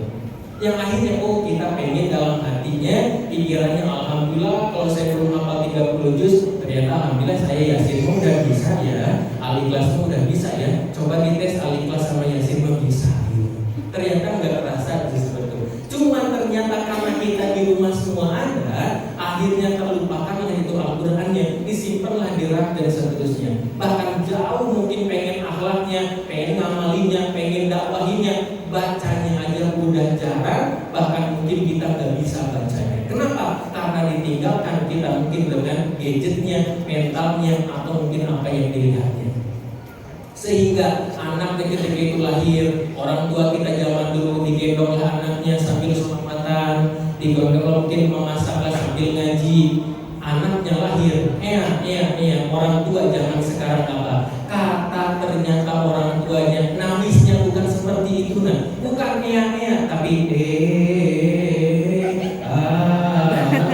tiktokan ibunya, tiktokan anaknya, dia ternyata seperti cacing, kamu seperti apa? Seperti ibu, kan yang ngajari tentang bagaimana mungkin mental. Maka yang pertama merusaknya mental, yang kedua yaitu akalnya. Kenapa akalnya? Ternyata kan ada tadi yang pengen cepat, pengen instan. Nah ini ada yang 30 detik, 1 menit dan seterusnya. Ini merusak konsentrasi anak. Jadi nggak mau fokus, apalagi diberikan minat buku, baca buku. Dia buka-bukaan nggak seru katanya. Dia udah nggak seru karena fokusnya sudah rusak, pengen langsung aja ke yang seru. Sehingga dia menangkap terus saja mana yang seru, gak terasa waktunya, akhirnya rusak konsentrasinya, rusak fokusnya, dan juga anak merusak apa? Bagaimana merusak mentalnya, merusak jiwanya, bahkan bisa rusak daripada fokusnya. Nah itu ternyata seputar media sosial. Berikutnya berarti kita tahu ternyata menanamkannya tidak instan, tapi mungkin kita pengen yang perlahan, bahkan tertanam Al-Qur'annya, ilmunya bukan hanya dihafal, tapi menjadi akhlak, apalagi menjadi akhlaknya Al-Qur'an. Lalu berikutnya, nah, di next ada lagi, ini kita masuk ke fundamentalnya atau dasarnya. Masuk ke dasarnya, masih ada satu lagi slide-nya. Nah satu lagi, ini menjadi waktunya, kita ke sini ya. Nah ternyata kita ini mungkin boleh jadi kurang sabarnya, bahkan nggak ada waktu buat anaknya. Maka di sini saya masukkan fundamental ya. Ini pendidikan anak berdasarkan para nabi dan istrinya. Saya di bab kedua tulis tentang bagaimana konsep anak dalam Al-Quran. Di sini ada yang punya anak satu, boleh angkat tangannya dulu. Angkat satu. Alhamdulillah. Anaknya 2, angkat tangannya. Nah, anaknya 3, angkat tangannya. Masya Allah. Kompak, harus kompak ya antara suami dan istrinya ya. Kalau 3, kalau 2 ya. Nah, Masya Allah. Nah, ada yang anaknya, ada suaminya 3, 2 boleh kompak. Nah, coba yang anaknya 4, ada anaknya 4, Masya Allah ya. Oh, Masya Allah, wajah dengan penuh bahagia Pak ya. Masya Allah. Ada yang di atas 4, 5. Mungkin 5 loh, Masya Allah ya. Nah, paling banyak berapa? Ada yang paling banyak 6 gitu. 6 ada 6. Masya Allah 6 ya. Oh hebat luar biasa. Bahkan orang tua kita zaman dulu ada yang sampai 11 ya. Masya Allah 11. Anaknya 11, kita aja yang anaknya 3 atau 2 kadang-kadang ketuker. Nyebutnya adik atau kakak ketuker namanya dulu. Nah ini apalagi yang 11 gitu ya. Sampai ada yang di kampung karena bingung nih manggil anak 11 gimana gitu, dia ambil dari surat Al-Fatihah. Bismillahirrahmanirrahim. Dia kasih nama Amin. Alhamdulillahirabbil alamin. Maliki yaumiddin. Dikasih Udin. Malik semuanya. Jadi kalau manggil Al-Fatihah kumpul semua ya. Jadi dia pusing dia anak tuh mana lagi satu lagi belum pulang gitu kan. Nah ternyata kita ada yang anaknya 1, 2 bahkan ada yang 6. Mau tanya dulu, kira-kira untuk menyenangkan apa menyusahkan? Untuk menyenangkan apa menyusahkan? Menyenangkan apa menyusahkan? Terdengar suara menyenangkan, tapi wajahnya tidak menunjukkan menyenangkan ya? Atau tidak meyakinkan menyenangkan gitu ya? Alhamdulillah kalau tadi lagi di sini menyenangkan. Bahkan tadi baca Quran dan seterusnya. Apalagi kalau ibu-ibu, Bu, kalau anaknya lagi baik, anak siapa Bu? Anaknya lagi nurut, anak siapa Bu? Anaknya ini pokoknya rajin ibadah, anak siapa Bu? Pas giliran anaknya kawan, anak siapa Bu? Bapak gitu. Sekarang itu bapaknya, mana bapaknya ya? Ini dari Bapak diem-diem, kayaknya biasa sampai anaknya di luar rumah disakitin, bahkan ternyata mungkin dia berdarah, nangis-nangis laporan. Kira-kira Bu, boleh nggak anaknya disakitin di luar bahkan dimarahin? Boleh tidak Bu? Itu anak ibu dimarahin sama ayahnya sendiri, yaitu suami ibu, boleh tidak? Anak dimarahin sama ibu boleh tidak? Ibu Pak, udah pokoknya diam. Gak boleh Pak dimarahin, katanya bermarahin sampai segitunya. Begini dimarahin sama istrinya, boleh jangan saya tapi mungkin ini maksudnya, masih ada waktu. Nah ternyata karena kita akan tanya jawab. Nah ternyata ada di luar sana atau di sini ternyata anaknya sebenarnya tidak menyenangkan, cuma ditutup-tutupi saja. Karena kita ini nggak mau kalau kita ini kelihatan susah, kelihatan mungkin boleh jadi sedih, maka ditutup-tutupilah aib anaknya, aib suaminya, aib mungkin boleh jadi keluarganya. Padahal sebenarnya mungkin ada hal yang harus diperbaiki. Maka apa yang terjadi? Ternyata ada ujian dan cobaan. Kalau kita lihat-lihat dulu, baik ujian suami atau istri, ketika itu kalau misalkan seorang istri ada usia mungkin di mana ketika mengandung 3 bulan, 4 bulan itu namanya ngidam. Bahkan makan tak enak, tidur tak nyenyak. Kira-kira masa itu Bu menyenangkan atau menyusahkan? Masa itu menyenangkan atau menyusahkan? Masya Allah menyenangkan karena sabarnya hebat, bahkan udah hebat luar biasa. Bapak-bapaknya masa itu menyenangkan atau menyusahkan? Ternyata ibunya, Pak, tolong aku ini ngidam, pengen dibelikan bakso, tapi baksonya yang ada di Yogyakarta. Menyenangkan atau menyusahkan, Pak? Masa? Gimana caranya? Pengen juga besok harus ada ya? Jadi pengen harus segera ada. Nah akhirnya apa? Ada lagi semakin besar. Ketika itu ternyata mau tidur ke kanan, ibu-ibu gak bisa. Mau tidur ternyata terlentang-lentang, mau tidur dibalikin gimana kegencet. Kira-kira masa itu menyenangkan atau menyusahkan? Sampai ternyata dilahirkan, ternyata dilihat sama bidannya sama dokternya, mohon maaf lahirannya tidak bisa normal, harus disesar, siapkan uang 30 juta. Menyenangkan atau menyusahkan? Gak apa-apa, katanya suami saya banyak uang ini gitu ya. Akhirnya ternyata apa? Ada juga ketika anaknya lahir, ternyata anak itu pipis di mana saja, buk di mana saja, kerondang-kerondang, ibunya mau makan pipis dulu atau kotoran dulu. Menyenangkan atau menyusahkan? Masya Allah sabarnya hebat luar biasa, dinikmati aja bahkan menyenangkan. Anaknya udah mulai besar, udah mulai bisa ngomong. Dulu mah ngomongnya papa mah ganteng, ibu mah cantik. Sekarang berubah ngomongnya, ayah mah jelek, ibu mah jahat. Menyenangkan atau menyusahkan? Masya Allah. Akhirnya anak semakin gede, ternyata teman-temannya sekolah SMP, SMA, teman-temannya bawa motor bagus. Dia ternyata pengen, Pak, tolong belikan atau mungkin boleh jadi motor yang bagus. Menyenangkan atau menyusahkan? Udahlah kita beliin aja. Sampai ternyata ada anak SMA, ketika itu ternyata pergaulan bebas, bahkan mungkin dari malam sampai pagi dia main HP, gak pulang-pulang. Kemana itu anak saya? Bahkan ada yang ikut geng motor. Menyenangkan atau menyusahkan? Keras menyusahkan gitu ya. Akhirnya ada ternyata udah apa? Dikuliahkan lah, bisa biar kuliah yang benar. Bukannya kuliah yang benar, malah ternyata dia pacaran, punya calon, dan punya pulang, Pak, tolong nikahkan saya pengen menikah, modal saya paling 150 juta. Menyenangkan atau menyusahkan? Akhirnya ternyata dinikahkan lagi itu anak, dan ternyata anak ibu punya anak, berarti ibu bapak punya cucu, dan mereka bekerja dua-duanya, cucunya dititip ke ibu, cucunya dititip ke bapak. Menyenangkan atau menyusahkan? Subhanallah. Ternyata ada di luar sana yang menyusahkan. Karena apa? Ternyata sebenarnya anak kita bukan hanya untuk menyenangkan saja. Seperti Allah berfirman dalam Quran surah Al-Anfal ayat 28. Wa'lamu annama amwalukum wa auladukum fitnah wa innallaha indahu ajrun azim. Dan ketahuilah bahwa istrimu, bahwa hartamu, anak-anakmu dan seterusnya menjadi ujian dan cobaan. Dan di sisi Allah lah pahala yang besar. Maka ternyata ada jadi ujian dan cobaan. Maka kalau hari ini anak menyenangkan, alhamdulillah. Kalau ternyata jadi ujian dan cobaan, berarti kita bersabar dan berserah diri kepada Allah Subhanahu wa Ta'ala. Nah, kita potong dulu dengan sesi tanya jawab. Karena ini akan menjelang sholat zuhur ya. Kita akan sesi tanya jawab, dan berikutnya Nah, sebelum ada yang bertanya, nanti disiapkan saja mungkin nanti tulis atau nanti yang bertanya ya Pak.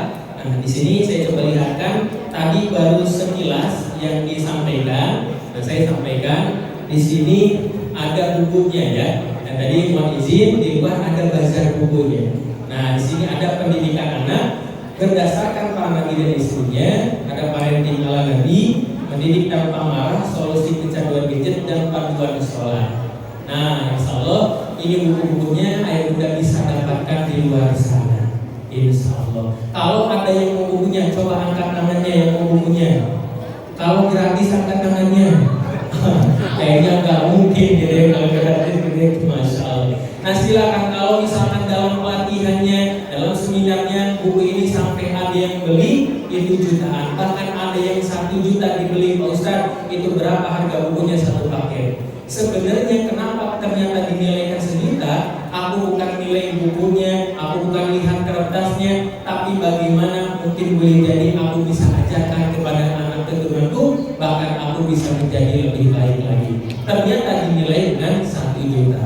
Nah, kalau ada yang mau 1 juta ada? Nah, kalau misalkan ternyata dikasih harga khusus dan ini harganya sangat murah sekali untuk biaya cetak dan jasanya, cuma waktunya 3 menit saja.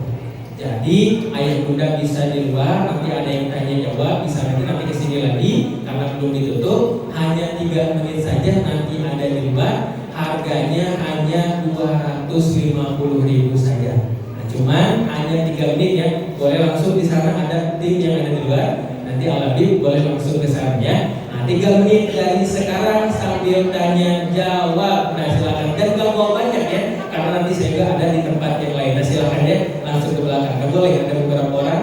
Nanti saya langsung. Silakan Pak, barangkali dipandu untuk sesi tanya jawab. Terima kasih.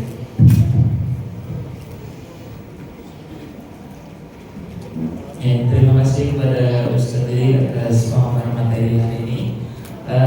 Baik ayah bunda, apakah ada yang ingin ditanyakan pada Ustadz Diri?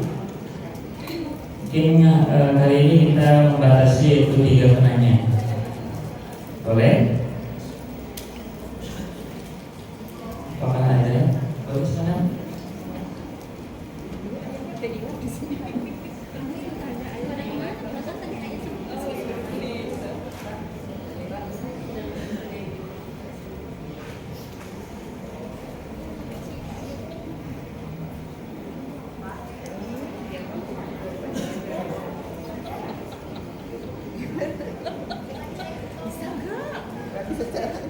Itu mute bukan? Mute bukan. Pencet kalau mute. Aduh agak gampang. Coba gini.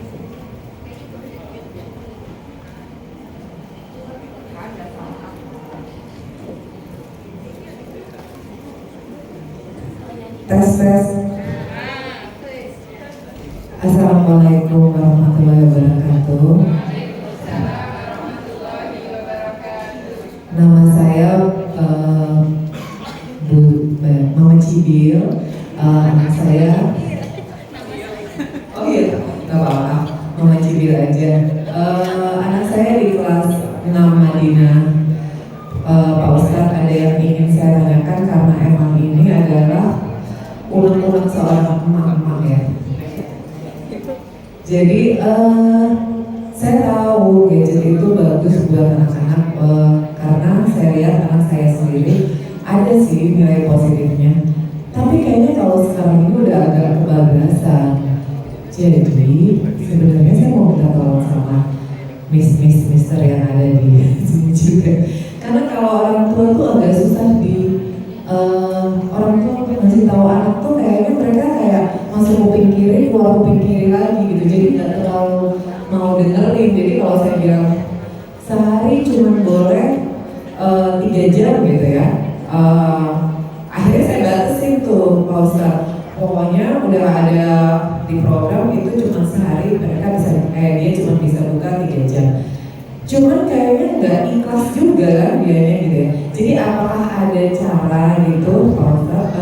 Mungkin saya belum beli bukunya, mungkin ada di situ ya. Apa langkah-langkah yang paling efektif gitu untuk membuat anak itu sadar bahwa nggak boleh lama-lama gitu loh untuk melihat gadget. Itu aja sih pertanyaan sebenarnya itu unek-unek. Terima kasih. Wassalamualaikum warahmatullahi wabarakatuh.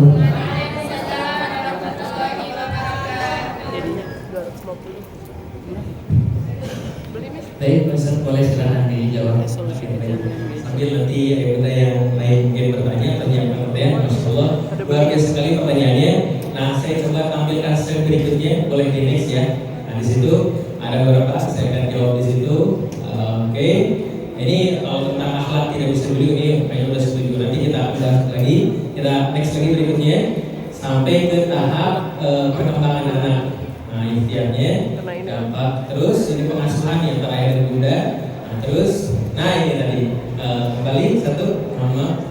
Nah, iya. Nah, sebenarnya kita coba lihat dari sini. Nah, ada periode anak. Yang pertama masa intim 0 sampai 8 tahun atau yang sampai 6 tahun, ada yang sampai 7 tahun, beda-beda. Tapi kecenderungan 0 sampai 8 tahun. Masa intim itu apa sih? Masa dimana dekat dengan ayahnya, dengan bundanya. Jadi kayaknya kalau bundanya mau ke pasar di usia bawah 8 tahun pengen ikut, mau kemana, mau ke pasar ikut dia. Mau kemana, mau ngaji ikut, pokoknya kemana-mana pengen ikut. Bahkan ayahnya mau berangkat kerja, kalau anaknya masih kecil pengen bersama ayah. Kalau itu ayahnya menyenangkan, kalau ayahnya nggak menyenangkan nggak mau sama ayah. Karena dia bagaimana merasa nyaman dan tidak nyaman, dia akan mendekatinya di masa ini. Akhirnya kalau dulu pun dia pengen dekat, dulu pun dia pengen digendong. Masa ini sebenarnya yang paling efektif untuk mengajarkan kepada anak kita untuk dekat dengan kita. Bahkan jangan sampai mungkin ada HP dulu yang menjadi peran penting dalam kehidupan kita. Akhirnya anak ini masa kritis, mungkin udah mulai masuk SD, bahkan ada yang SMP, udah mulai tuh nggak mau dekat dengan kita, atau apa sih mama ini meluk-meluk, atau mungkin nggak mau lah, malu sama mama atau sama ayah. Udah mulai bertanya kenapa sih saya HP-nya cuma mungkin boleh jadi 3 jam, kan saya juga pengen HP-nya 8 jam. Dia sampai nggak sadar tuh ternyata dia udah merah matanya, enggak kok nggak merah, itu ternyata ini baru juga jam 10, nggak kerasa jam 11 dan seterusnya. Karena apa? Dia mungkin lihat temannya, lihat apanya, dan dia menjawab pertanyaan-pertanyaan yang mungkin ada di kepalanya.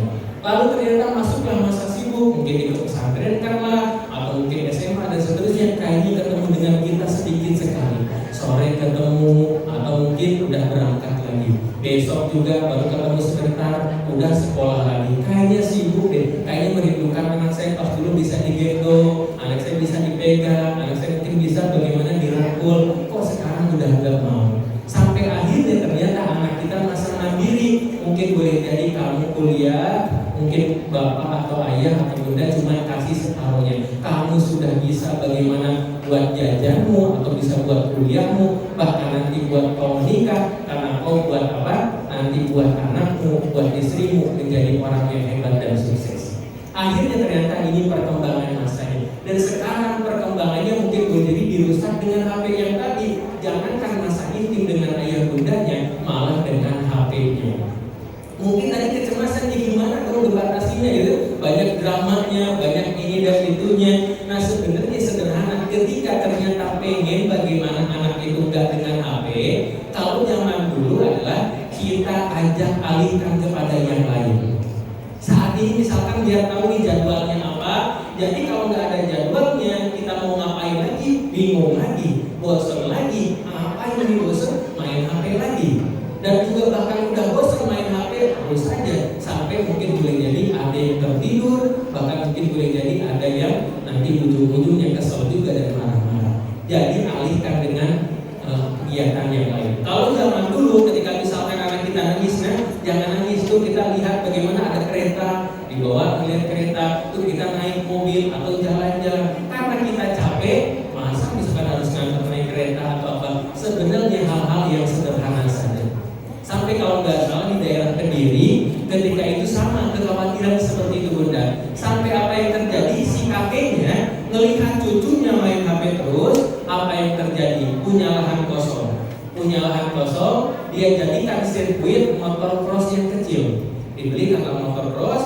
Nah kamu daripada main HP kan udah ya 1 jam 2 jam, sekarang diboleh nih sawah ini sawah kakek dipakai main cross, dipakai main cross. Ternyata dia apa main cross, seneng sampai teman-teman yang lainnya lagi main HP dan dia beli, kamu ngapain main cross gitu kan. Akhirnya ternyata disimpan HP-nya, dia pun pengen bagaimana bisa seperti itu. Akhirnya jadi balapan, jadi senang, jadi banyak, dan terus-terusan itu ternyata apa? Main cross sampai dikatakan itu tempat sirkuit si kakeknya dipakai balapan tingkat kecamatan bahkan tingkat kabupaten. Ternyata anak jadi aktivitas, jadi sehat, jadi kuat, bahkan mungkin ini menjadi visi-misi kita semuanya. Ini termasuk di sekolah kita ini bagaimana sehat mentalnya, kuat mungkin jasmaninya, bukan hanya lihat HP saja, tapi mungkin ada aktivitas lain yang dialihkan. Kadang-kadang kita tuh pengen mengalihkan anak kita, tapi kita yang pun mama juga masih main HP, masa adik udah gitu kan. Akhirnya dia bentuk juga kayak gitu. Ya sudah sama-sama kita simpen, akhirnya jalan-jalan gitu kan. Ayo kita mungkin olahraga dan seterusnya. Mungkin dialihkan seperti itu dan itu bertahap seperti itu. Baik, terima kasih Ustaz. Bagaimana Mas Cibil? Ya, jadi mungkin kita bisa alihkan dengan hobi anak tersebut, atau kita bisa juga khususnya di rumah ini dibuatkan schedule.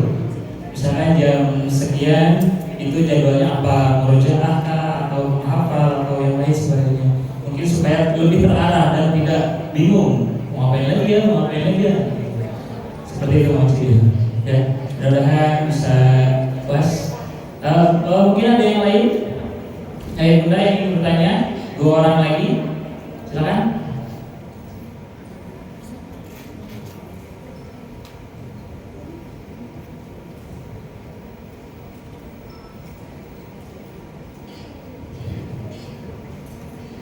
Assalamualaikum warahmatullahi wabarakatuh, Pak Ustaz. Saya Mama Geo, kelas 5 Turki. Saya menanyakan Pak Ustaz, bagaimana caranya mensinkronisasi atau menyamakan pola asuh antara ayah dan ibu? Karena kadang kita kalau sebagai ibu itu ada hal yang menurut kita jangan gitu kan, tapi karena ayahnya ini jarang di rumah, jadi di anak dia bilang gak apa-apa lah, itu kan cuma sekali-sekali atau seperti apa. Nah anak ini kan pasti cenderung memilih hal yang enak gitu, seperti itu ya Pak Ustaz. Nah bagaimana mengatasi yang seperti itu aja? Assalamualaikum warahmatullahi wabarakatuh. Waalaikumsalam warahmatullahi wabarakatuh. Nah kita coba ke slide sebelumnya ya, tentang visi-misi pengasuhan antara ayah dan bunda. Masya Allah ya. Sebenarnya kalau kita lihat dari rumah tangga Rasulullah, pengen gitu ya, bagaimana kita berumah tangga itu mungkin ada harmonisnya.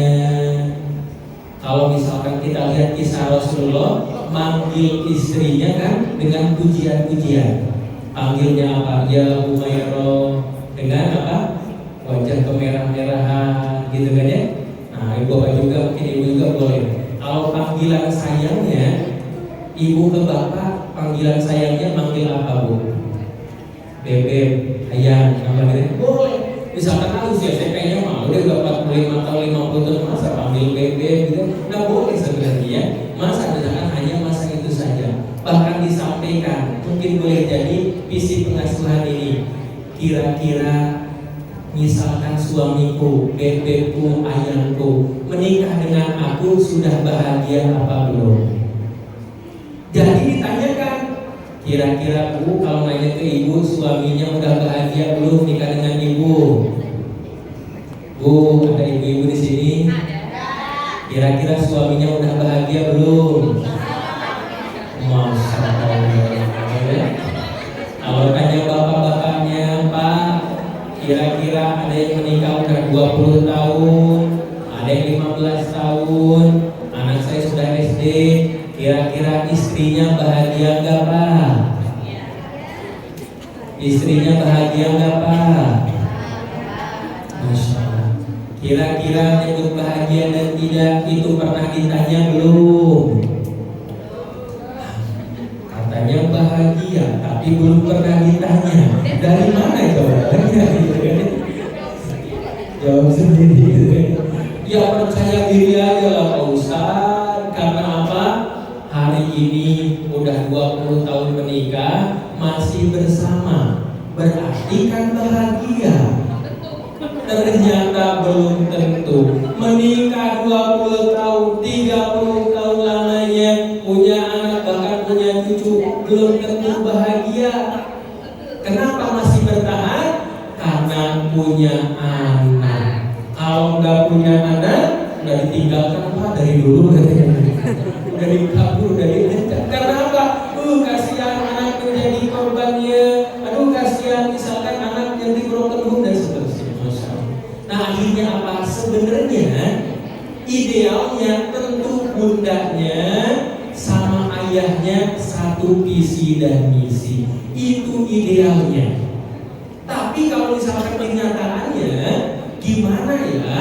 Ternyata suami saya tidak satu visi misi. Kalau lihat dari kisahnya, ada kisahnya Asia itu di kerajaan Fir'aun. Asianya soleha, suaminya Fir'aun. Di sini ada yang suaminya seperti Fir'aun, ada? Yang enggak ya? Enggak ada di sini mah cuma sedikit emosi atau apa itu mah wajar. Kalau Fir'aun maka udah parah. Atau mungkin sebaliknya, suaminya udah baik, istrinya udah mau taat. Ada kisah Nabi Nuh, ada kisah Nabi Lut alaihissalam. Ternyata kalau kita ambil simpelnya, kalau ternyata belum bisa menjadi suami yang baik, maka aku menjadi istri yang baik. Kalau ternyata belum bisa menjadi istri yang baik, maka bapak menjadilah suami yang baik. Maka pertanggungjawaban di hadapan Allah akan selamat. Karena apa? Aku gak bergantung kepada pasanganku misalkan yang gak peduli, atau yang gak ada waktu, atau yang apa. Tapi aku berusaha menjadi ibu yang baik. Aku berusaha menjadi ayah yang baik. Terlepas misalkan gak bisa mendidik karena waktu, karena pekerjaan, kita doakan, bahkan kita kondisikan anak kita. Nah, ayah ini belum bisa kamu ajak jalan-jalan seperti teman-temanmu itu, bukan ayahnya saya, tapi karena pekerjaan dia bekerja di luar sana, buat kamu, buat aku. Jadi dikondisikan anaknya supaya sayang, supaya cinta kepada ayahnya. Berarti kita menjadi ibu yang baik. Kalau kita ibu yang gak baik, makanya ayah kamu mah gak seperti ayah orang lain. Ayah orang lain bisa jalan-jalan, ayah kamu kan seperti itu saja, malah dijelekan. Akhirnya ternyata benci kepada ayahnya. Maka ada yang bercerai, ternyata itu gagal mendidik anak. Karena apa? Karena memang ayahnya menjelekin ibunya dan ibunya menjelekin ayahnya. Mereka ternyata akhirnya anaknya berkedut, keluar dari rumah, ada yang masukin motor, berapa kali dibacok kepalanya, berdarah-darah, tetap aja melakukan lagi. Kenapa kau melakukan itu? Karena aku sakit hati sama ibuku, aku sakit hati sama ayahku. Mereka bercerai, mereka saling jelek-jelekan, bahkan gak ada yang teladan satu sama lain. Tapi ada yang misalkan yang bercerai, ternyata yang bercerai apa yang terjadi? Ternyata ibunya tetap ngasih yang terbaik, ayahnya ternyata ngasih yang terbaik, dan akhirnya pendidikannya mungkin terobati karena mereka tetap menjadi yang terbaik. Oh ternyata nggak ada sosok ayah karena bercerai, dan ada juga nggak ada sosok ayah karena meninggal. Ya gimana lagi kalau meninggal, kamu kau udah nggak bisa lagi. Tapi ada yang mungkin boleh jadi hilang sosok ayah, ayahnya masih hidup, tapi dia pulang kerja masih main HP. Dia pulang kerja sana berisik, mungkin nggak mau dikerjain. Sana jangan ganggu ayah. Ternyata hilang sosok ayahnya, ayahnya masih hidup, tapi dia nggak mau bantu pendidikan kepada anak-anaknya. Maka ternyata kita doakan, ya Allah mudah-mudahan bagaimana bisa satu visi dan misi. Kuncinya apa? Kalau misalkan masih bisa diajak diskusi, maka ternyata kuncinya adalah komunikasi. Akhirnya hubungannya nanti kurang harmonis. Ayah, ibu hanya sekedar mungkin ngasih nafkah saja. Akhirnya timbul konflik. Ternyata pengen geng ayah atau pengen geng ibu, atau mungkin ternyata orang tua jadi nggak bahagia. Karena apa? Di satu sama lain kan mungkin boleh jadi cemburu, atau mungkin yang satu mungkin dimanja, yang satu dibiarkan begitu saja, atau mungkin ada konsekuensi yang berbeda, atau mungkin ditelantarkan ada masalah hidup. Ada kisah Nabi Yakub alaihissalam. Nabi Yakub sangat cinta kepada Nabi Ismail alaihissalam. Nabi Yusuf alaihissalam. Jadi Nabi Yakub punya anak namanya Nabi Yusuf alaihissalam. Udah ada tanda-tanda kebahagiaan, bahkan cinta sayang tercurah ke situ. Akhirnya ternyata timbul daripada kecemburuan dari yang lain, yang akhirnya itu menjadikan mungkin bumerang bahkan mungkin boleh jadi permasalahan dalam hidupnya. Maka kita segera, Pak, tadi saya bagaimana dengan parenting? Maka ayo kita samakan satu visi misinya. Apa visi misinya? Misalkan dunia bahagia, akhirat surga. Atau visi misi kita ini bagaimana dunia mungkin boleh jadi dengan kita, surga kita bisa masuk sekeluarga. Pokoknya disamakan satu visi misinya. Alhamdulillah kalau ternyata jadi seperti itu. Maka Bunda terus doakan supaya bisa satu visi misi. Kalaupun belum, maka kita tetap menjadi ibu yang baik atau menjadi ayah yang baik, maka akan selamat insya Allah, bahkan anak yang terpengaruh. Amin ya Allah ya Rabbal alamin. Nah itu mungkin anggapannya juga. Amin ya Allah. Terima kasih pada Ustaz sudah menjawab. Bagaimana Mama Keo sudah puas? Mohon maaf ya Bunda karena waktu yang tidak Ayah banyak tadi jadi ada ayah satu lagi dari ayah gimana?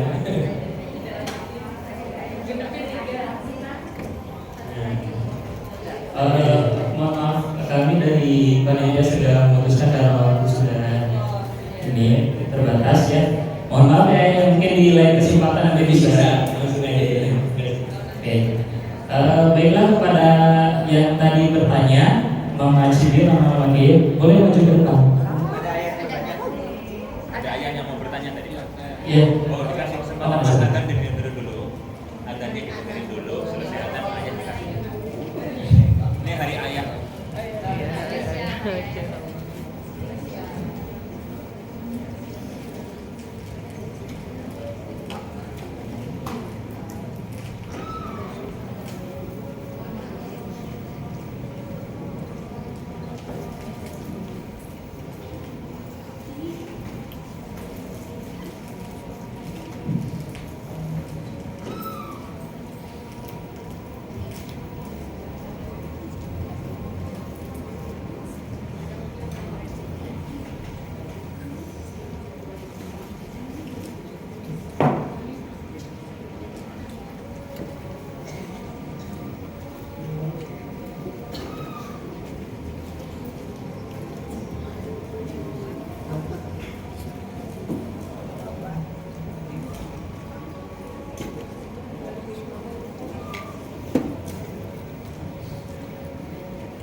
termasuk kalau seorang ayah, seorang bunda, kalau dari hati terdalamnya, apalagi misalkan seorang ayah, pasti sebenarnya pengen punya peran buat anaknya.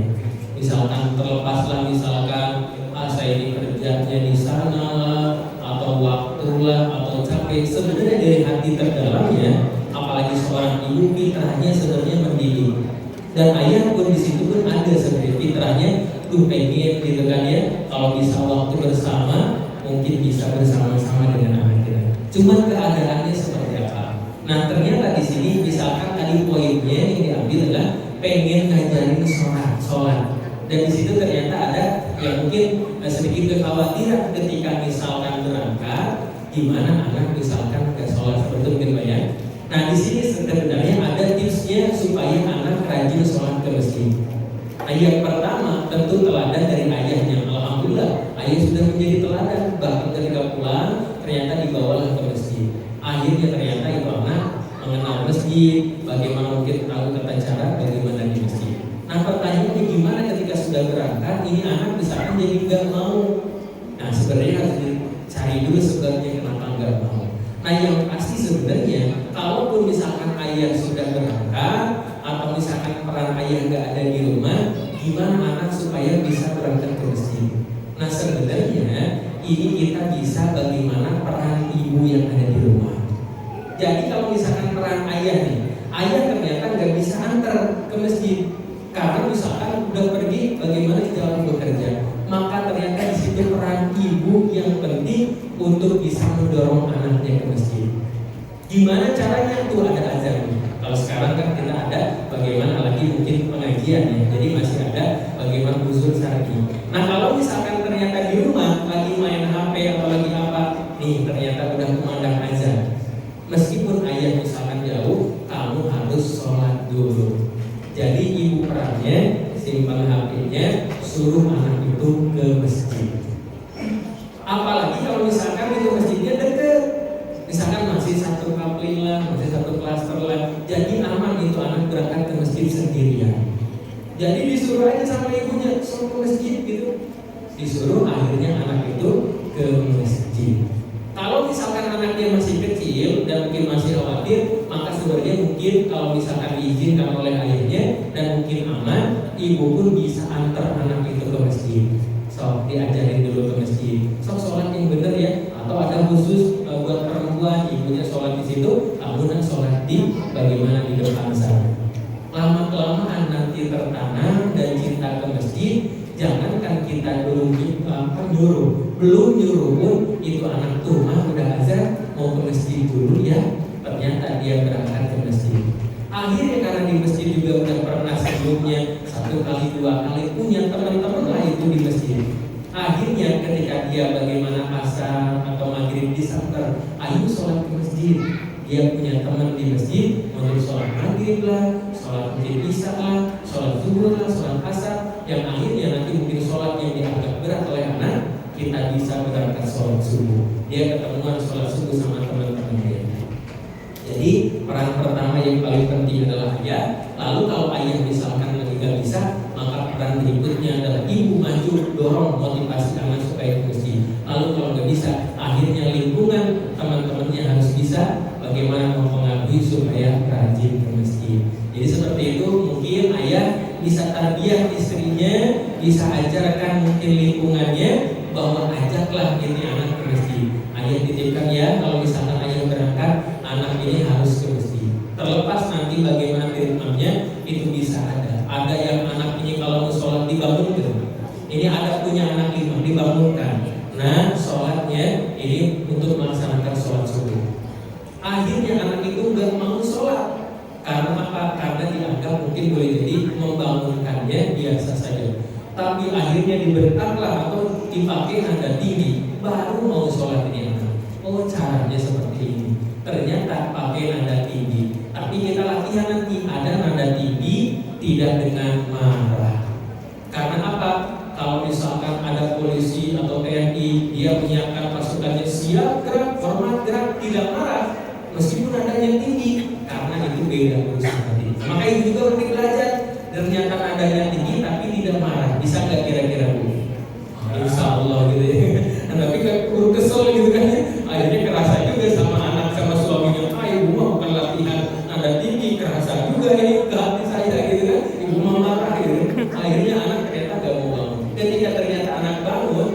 ternyata ada juga yang terima mungkin, ibu mah kenapa marah-marah? Kata Pak Ustadz juga, jangan marah, la takdur wal jannah, janganlah kamu marah maka bagimu surga. Diceramain sama anaknya, lebih pintar lagi sama anaknya. Bu, ternyata orang hebat itu bukan orang yang pandai berbulat apalagi berdebat, tapi yang mampu menahan amarahnya. Diceramain sama anaknya, ternyata dia pengen dibangunkan yang bukan dengan teriakan, tapi pengen diusap-usap dulu. Jadi waktu sholat dia baru bangun mau sholat. Dan ada anak yang ketiga gak mau dengan teriakan, gak mau dengan usapan, dia pengennya apa? Dibisikin ke telinganya, nah kalau kamu bangun nanti dikasih uang 50.000 bang, dia pakai ribu sholat. Ternyata dia pengen seperti itu. Maka kalau misalkan ayah berangkat, tahu nih anaknya seperti apa, dititipkan kepada istrinya, ayo ternyata jaga ya sholatnya, apalagi laki-laki nanti suruh sholat bagaimana mungkin tepat waktu atau bisa sholat di masjid. Jadi akhirnya satu visi-misi lagi, ayahnya alhamdulillah tenang misalkan dalam mencari rezekinya, dalam mungkin memberikan nafkahnya, dan bundanya pun di rumah bagaimana bisa mendidik supaya anaknya soleh dan soleh. Amin ya Allah ya rabbal alamin. Seperti itu ya. Ya, terima kasih Ustaz. Bagaimana ya? Kita sudah puas? Ya, alhamdulillah. Baiklah, kita kasih kesempatan satu lagi. Boleh? Ya, ayahnya boleh. Boleh silakan. Assalamualaikum warahmatullahi wabarakatuh. Saya Sofian, ayah dari Arkan kelas 4 PO. Ustaz mohon izin bertanya terkait slide yang nomor 4 perkembangan anak ya. Yang kedua adalah usia 8 sampai 13 itu kan usia kritis. Apakah ini ada kaitannya dengan hadis Rasulullah yang menyatakan bahwa kalau anak itu sudah mencapai usia 7 atau 8 tahun, jika tidak segera untuk melakukan sholat, tidak perlu dipukul tapi tidak berbekas. Mohon pencerahan ini. Terima kasih. Baik, masya Allah gitu ya. Tadi tentang perkembangan dan bahkan dikaitkan dengan bagaimana mungkin sebuah keterangan ya. Tadi ada tepuk tangan, kita kasih tepuk tangan juga. Baik, ayah bunda yang dirahmati Allah Subhanahu wa Ta'ala, ini sebenarnya bentuk ketegasan kita gitu ya. Bentuk ketegasan kita bahwa kita ini sebenarnya udah khawatir kalau kamu 7 tahun belum bisa sholat, 10 tahun belum bisa sholat, harus diapain gitu. Nah sebenarnya peringatan ini sebenarnya harus kita cermati dalam bentuk proses. Nah kalau kita tadi kan mendidik tidak mendadak, sebenarnya kita tuh nggak mau sampai apa, sampai misalkan pukul, sampai kita nyubit atau membentak anak kita. Karena apa? Menyesalnya bisa mungkin kerasa sampai hari ini. Coba ayah bunda mungkin boleh jadi ingat-ingat ketika ayah bunda terlepas amarah, pernah pukul lah, pernah endang lah, meskipun dulu sholat, tetap rasanya hati kita itu gak tenang, bahkan gak nyaman. Kayak Abu Zolim deh kan. Mungkin kita pukul, dia memang sholat, tapi hati kita kayaknya, oh dia sholat, tapi ini setelah aku pukul, ternyata gak, rasanya itu gak nyaman. Maka sebenarnya keterangan itu menjadi perhatian, gimana di masa kritis itu anak kita itu sudah bagaimana tertanam tentang sholat. Jadi saat 0 sampai 8 kita udah tanamkan, di masa itu udah gak usah berdebat lagi tentang sholat, tapi di masa itu dia udah mau melaksanakan sholat. Jadi kita gak usah takut-takutin, kita mungkin gak usah reward and punishment, apalagi kita gak usah pukul anak kita. Karena apa? Karena sudah terbiasa. Akhirnya kalau kita memang terkaget, ya sudahlah, usia 7 tahun atau 10 tahun sudah bisa sholat, maka dari kecil sudah diajari. Katakanlah usia 4 tahun, misalkan 4 tahun ini kan anak udah bisa ngomong, 4 tahun ini kadang udah bisa diskusi, 4 tahun ini udah mulai ngerti. Kalau mungkin 2 tahun kan karena suka dibawa dulu ke masjid, cuman belum ngerti. Anak digini-gini sama orang di masjid, ikut dia ke sana. Sama yang gedenya tadi kasih hiburan, tertawa itu anak. Jadi belum ngerti. Akhirnya anak mungkin dia kerasa pengen bagaimana pipis juga di masjid. Jadi kalau 2 tahun mungkin boleh jadi masih repot ketika dibawa ke masjid. Akhirnya udah karena targetnya 7 tahun atau 10 tahun, Pak, saya nggak mau ada pukulan bagaimana di kaki dia, mungkin boleh jadi bekas, tapi pengen bagaimana tertanam di 7 tahun 10 tahun nggak usah dipukul, sudah dulu. Maka misalkan dari 4 tahun dibawalah ke masjid, meskipun capek di usia 4 tahun karena misalkan belum ini dia naik-naik, dia upgrade remote AC, dia nyalain tes semua, dia mati-matiin semua, atau dia naik-naik ke mimbar karena mungkin belum biasa. Tapi ternyata ayahnya sabar dan mungkin pengurus di situ dia memaklumi, besoknya diajarin lagi. Atau mungkin usianya naikin 5 tahun, 6 tahun, akhirnya 7 tahun, ternyata 10 tahun dia udah enggak berontak lagi. Aku mau sholat, jadi gak usah dipukul, gak usah mungkin di-trigger, gak usah reward punishment. Aku mau pengen sholat aja ya, gak usah dikasih jajan juga gak apa-apa. Dan ternyata itu bisa. Dan akhirnya ternyata kalau memang kita baru mulai, baru sadar ya, memang aku baru hijrah, anak saya ternyata sekarang udah 15 tahun atau udah 10 tahun sedangkan gak mau sholat. Dengarlah keterangan tentang misalkan bagaimana pukulah itu. Akhirnya kita kebawa emosi, pukulah itu anak, pukulah mungkin ternyata gak tahu perkembangannya, gak tahu sifatnya. Itu anak dalam hatinya tadinya mau sholat, tapi karena dipukul, karena disiksa, udah gak mau lagi sholat.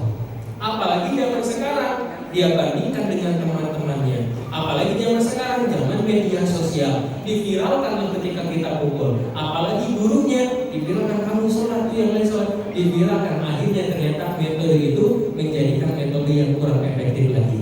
Akhirnya